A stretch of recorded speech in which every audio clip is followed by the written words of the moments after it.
Meghan spoke a lot about feeling suicidal.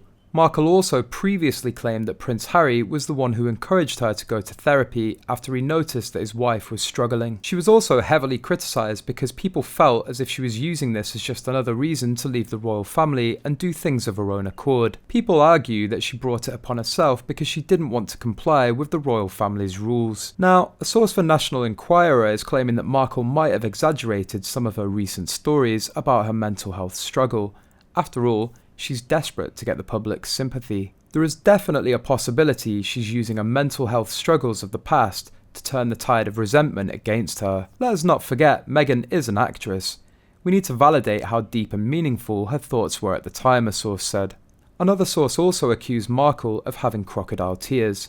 The source claimed that crying on cue is obviously a ploy to generate sympathy because she knows that her reputation is in tatters. The sources insisted that there is still a tinge of hope that Markle's claims are true, but if this is the case, this proves that she's not received proper treatment for a mental illness. It's certainly possible that those thoughts could return, and in a worst-case scenario, she may even act on them, the source said. According to the source, Prince Harry has been playing a part when it comes to Markle's mental health. After all, it's evident that he dotes on his wife, so not doing so can change Markle's mood. Harry's like a fish out of water in California and doesn't really fit in. If his own needs aren't being met, well, it doesn't bode well for the marriage, the source said. However, a source for exposing SMG has claimed Meghan was actually telling the truth about feeling suicidal in the Oprah interview. This is a pretty heavy topic involving things like mental illness and emotional anxiety. From her time as a royal, she's had a really hard time fitting in with the firm. Of course, we already know that this was majorly her fault because of her selfish ways,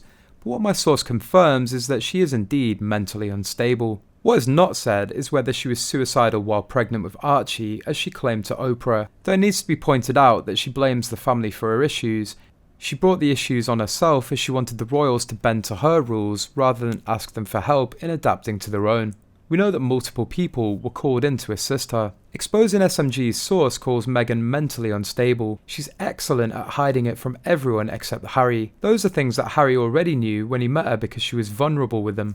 Exposing SMG's source claims that she did this because she was in the midst of love bombing and cosplaying Princess Diana so that she could eventually become his wife. The way Meghan tries to take on the role of being the new Diana is what has always made me uneasy about her, because that's a man's dead mother that you're trying to play. Wearing her favourite perfume when going on dates with him, having an extensive obsession with Diana according to childhood friends, but then pleading, "I don't know anything about the Brits, lol." It's hard to believe that she did things without an agenda.